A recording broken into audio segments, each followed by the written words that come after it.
نعرہ تکبیر، اہلاً و سہلاً جناب محترم ڈاکٹر ذاکر عبد الکریم نائک۔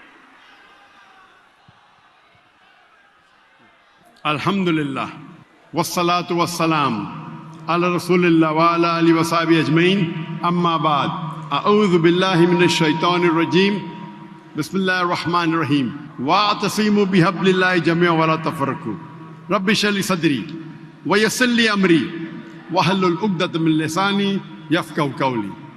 آج کے تقریر کا موضوع ہے القرآن عالمی ضرورت، دا قرآن a global necessity۔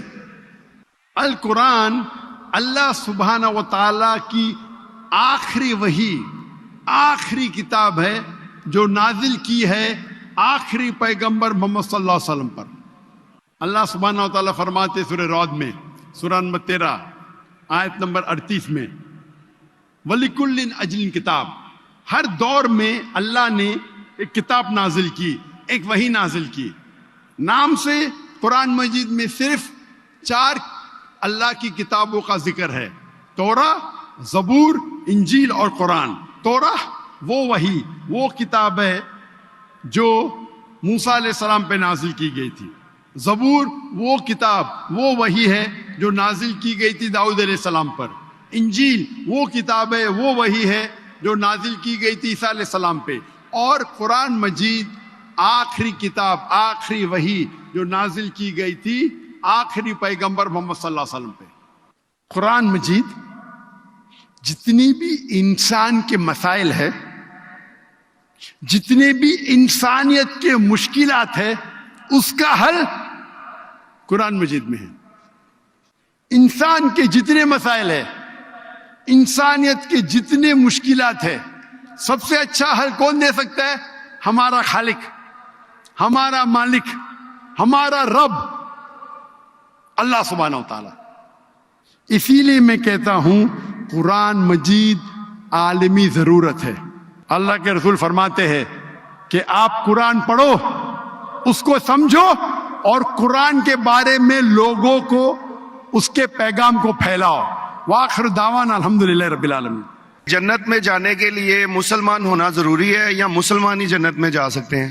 قرآن کا یہود پر ذلت اور محتاجی کا سٹیمپ لگانے کے باوجود اسرائیلی ریاست کا قیام اور اس کے مالدار ہونے کی وجہ اور پوری دنیا پہ رول کرنے کی وجہ کیا ہے؟ کوئی بھی حملہ دہشت گردی کا ہوتا ہے تو اس میں قرآن کی ریفرنس ہی دے کے اس کو جہاد کا نام دیا جاتا ہے۔ نام جہاد کا لینا وہ بڑا مشکل ہو گیا ہے۔ میرے والد خوارج ہیں، وہ اب میری شادی بھی ایک خوارج سے کر رہے ہیں، کیا خوارج سے شادی کرنا جائز ہے؟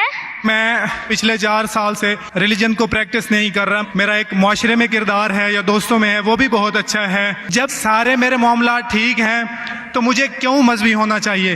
ہمارا مذہب غلط نہیں ہے، اس میں غلطیاں ہم لوگ کرتے ہیں۔ زنا حرام ہے ہمارے مذہب میں، شراب نوشی حرام ہے، غلط کام سارے غلط اس میں بھی لکھے ہوئے ہیں، اور یہی اسلام میں بھی ہیں۔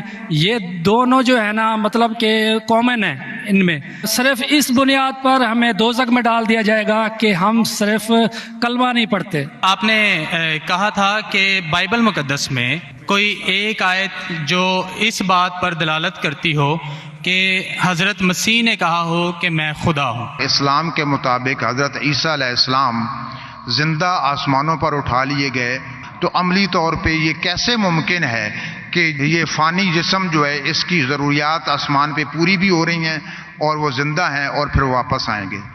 یہ قرآن کی آیت ہے سورہ نساء کی، سورہ نمبر 4 آیت نمبر 158۔ اس میں اللہ تعالیٰ فرماتے کہ اللہ نے عیسیٰ علیہ السلام کو اپنے طرف اٹھا لیا۔ تو ہم یہ مانتے ہیں کہ اللہ نے عیسیٰ علیہ السلام کو اٹھایا۔ یہ ایک معجزہ، کیوں اٹھایا؟ ایک واحد پیغمبر جن کو اللہ تعالیٰ نے کیوں اٹھایا؟ کیونکہ جتنے بھی پیغمبر آئے ان کے انتقال کے پہلے الحمدللہ ان کے فالوورز، ان کے ماننے والوں یہ مانے کہ وہ اللہ کے پیغمبر تھے اور انہیں توحید کی دعوت دی۔ عیسیٰ علیہ السلام ایک واحد پیغمبر ہے جن کے ماننے والے کو غلط فہمی تھی کہ عیسیٰ علیہ السلام نے خدا بننے کا دعویٰ کیا.